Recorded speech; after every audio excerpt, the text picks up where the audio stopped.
இன்றைய தினம் தலைவர் எழுச்சி தமிழர் அவர்களுடைய பிறந்தநாள் விழாவினை முன்னிட்டு நலத்திட்ட உதவிகள் வழங்குகிற நிகழ்வினையும் எதிர்வரும் அக்டோபர் 2 காந்தி ஜெயந்தி அன்று கள்ளக்குறிச்சியில் நடைபெறவிருக்கும் விடுதலை சிறுத்தைகள் கட்சியின் சார்பில்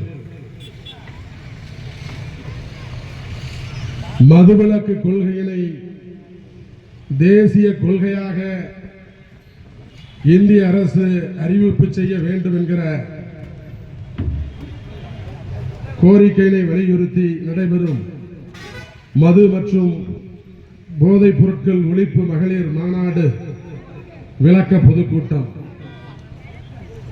கள்ளக்குறிச்சி மாவட்டத்தில் நடைபெறுகின்ற மது மற்றும் போதை ஒழிப்பு மாநாடு குறித்து விளக்க பொதுக்கூட்டம் தூத்துக்குடி மாநகரத்தில் தந்தை பெரியார் திடலில் சீரும் சிறப்புமாக நடைபெற்றுக் கொண்டிருக்கின்றது. இந்த பொதுக்கூட்டத்தை செயலாளர் மரியாதைக்குரிய அண்ணன் ஆட்டோ கணேசன் அவர்களை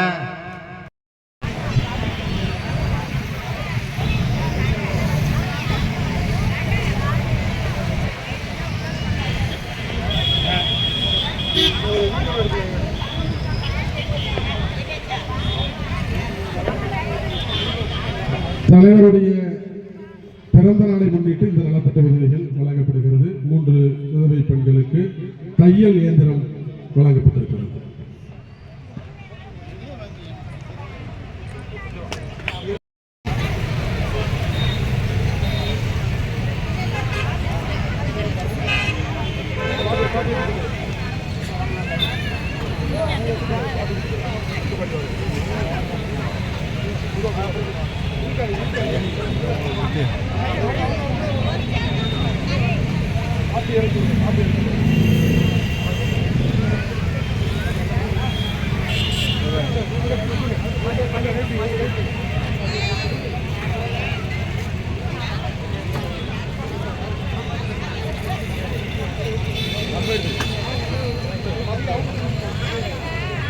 भैया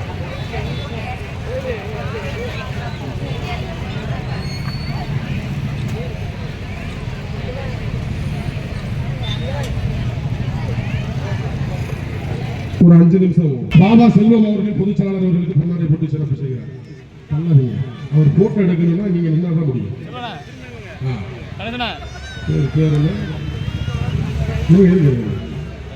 ஆறுமுகம் அவர்கள் பொன்னாடை போட்டு சிறப்பு செய்கிறார். ஆசைப்படுறாங்க. மகளிர் விடுதலை இயக்கத்துடைய மாவட்ட செயலாளர் விஜயா அந்தோணி அவர்கள் பொன்னாடை போட்டு சிறப்பு செய்கிறார். மகளிர் விடுதலை இயக்கத்தினுடைய மாவட்ட செயலாளர் தமிழ்ச்செல்வி அவர்கள் பொன்னாடை போட்டு சிறப்பு செய்கிறார்.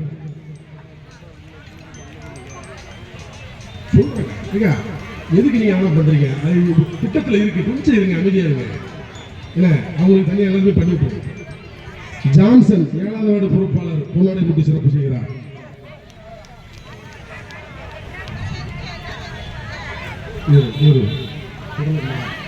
சுடலைக்குமார் போதும், நிர்வாகிகள் அப்படி நிப்பாட்டிக்காங்க.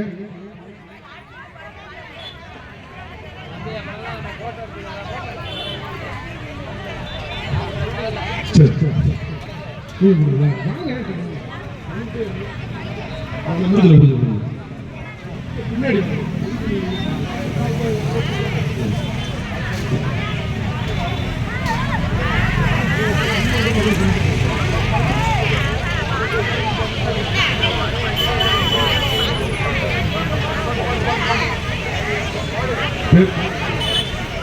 மாணவரணி சரீஸ் அவர்கள் பொன்னாடை போட்டு சிறப்பு செய்கிறார். நம்முடைய வாகன ஓட்டுநர் இருக்காரு, வண்டியை கொஞ்சம் ஸ்டார்ட் பண்ணுங்க.